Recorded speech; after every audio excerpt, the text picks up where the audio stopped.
Hi there, welcome back. It's time for another story. And one of the things I love about reading stories is that we can go on adventure to places far, far away. Today, I'm going to tell you a story about a place where penguins live. I wonder where that might be. Let's take a look. Can you read it with me? Antarctica. Antarctica. That's the name of this story, and it is written by Helen Cowcher. Now, if you don't know where Antarctica is, after this story is over, I want you to get a map or a globe and go all the way down to the South Pole, because the South Pole is in Antarctica. It is a place that is cold and windy, and it has some very special animals that live there. And we're going to learn about them today. Do you know what kind of animal this is? It's big.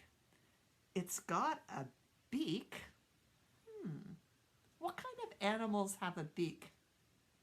Did you say bird? You're right. This is a bird, but it does not fly. It is such a big bird that it can't fly with its wings. So let's learn a little bit about Antarctica and the animals that live there.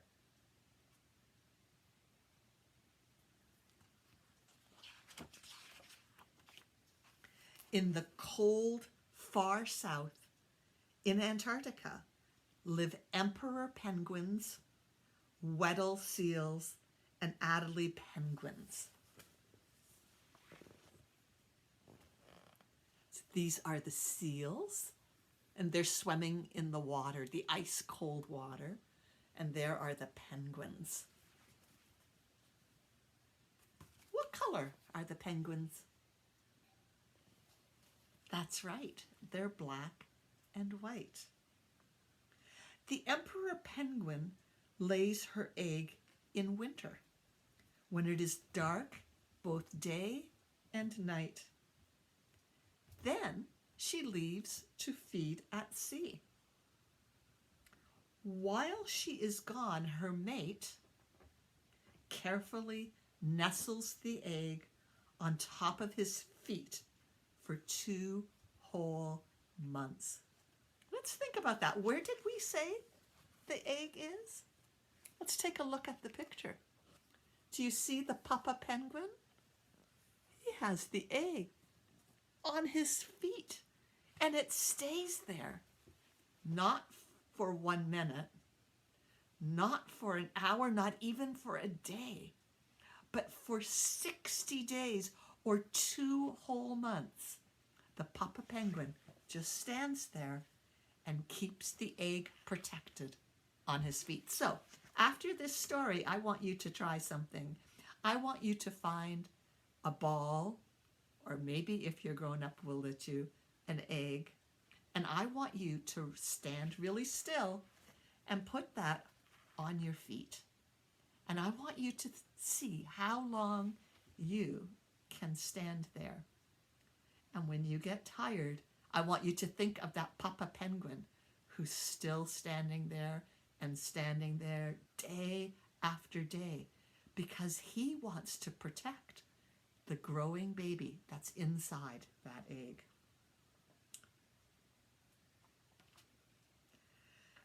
The papa penguin's buddies stand in a tight circle with his friends, protected against the freezing winter storms. So if you're going to stand there with an egg on your feet, isn't it nice that you can do it with friends? And when you can stand all together like that, close in, they're a little bit warmer, aren't they? Meanwhile, his mate is feeding at sea. The mama has gone swimming to eat her food. Where danger lurks, Uh-oh. What kind of danger could be in the ocean? A ferocious leopard seal. Oh my goodness. Luck is with the emperor this time. She leaves the water safely and trudges back to the rookery. She didn't get eaten by the emperor. She didn't get eaten by the leopard seal. She's safe. She's going back home. The rookery is the place where the babies are being taken care of. That's called a rookery. There is great excitement because their chick has just hatched. Oh my goodness. See the big papa penguin? And on his feet, it's not an egg anymore. It's a little baby penguin. How cute is that?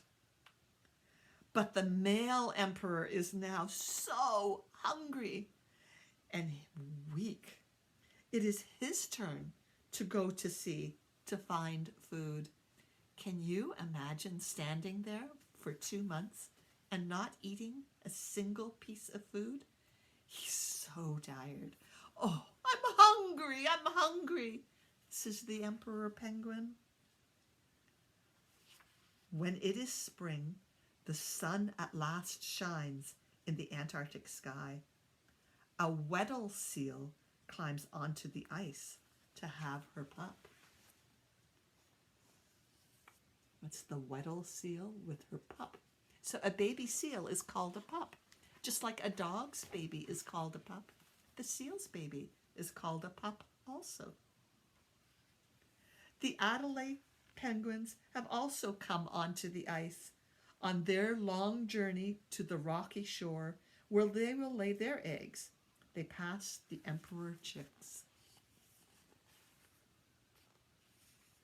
Bye-bye, chicks. We're going to lay our eggs too. The Adelaides build their nests out of pebbles. A pebble is a small round stone. They take turns keeping eggs warm until the hatching. So they work together to make their jobs easier. They take turns. Just beyond the nesting place, some men have built a base camp. What is this? Is it an airplane? Look, it's got blades that go round and round on top. That's called, yes, a helicopter. You got it. It's a helicopter. And a base camp is where people have gone to camp while they're working in Antarctica. Suddenly, the Adelaides hear a terrible whirring noise. Helicopters! They panic and leave their eggs unguarded. Oh no, the helicopter's noise is scaring them because it is so loud. Look, they're all leaving. What will happen to the eggs? Skuas swoop in and have a feast. A skua is a different type of bird. And it sees that the egg isn't protected anymore. And they think, food. And they eat up all those eggs. So those little babies, they're not going to be born this year because the helicopter scared the parents away. The emperors, too, are uneasy. They have heard huge explosions and seen ice and rock hurled high into the air. I wonder what could be making that explosion sounds and rocks getting hurled into the air. Out at sea, anxious songs ring out from the depths. Weddell seals call to their friends under the sea. Metal hulls are pushing through the pack ice, hanging, crunching, booming, nearer. It's getting scary in the ocean because the big ships, that metal ship is coming and breaking through the ice. But that's not just any ice, that's their home. What is happening?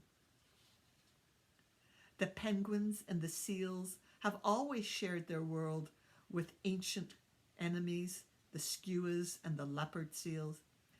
But these new arrivals are more dangerous. The seals and penguins cannot tell yet whether they will share or destroy their beautiful Antarctica. What do you think? Will the beautiful, beautiful Antarctica that's home to so many animals get destroyed by the people and the ships, or will it remain protected? What do you think? What do you think when people move into a territory that was once just where the animals lived, and now they are being asked to share it with people? Just like in the story I told before about Gertrude the black bear. And if you haven't heard it, go back and take a listen. It's all about people going into places where animals live and doing things that the animals aren't used to. And their lives become endangered. So as people, we need to think about the habitat that we share with the animals and really make decisions that can keep everybody safe. The people, the animals, the birds, everything in this world needs protection. What do you think will happen in Antarctica? And what can we do to help keep it safe? Thank you for listening.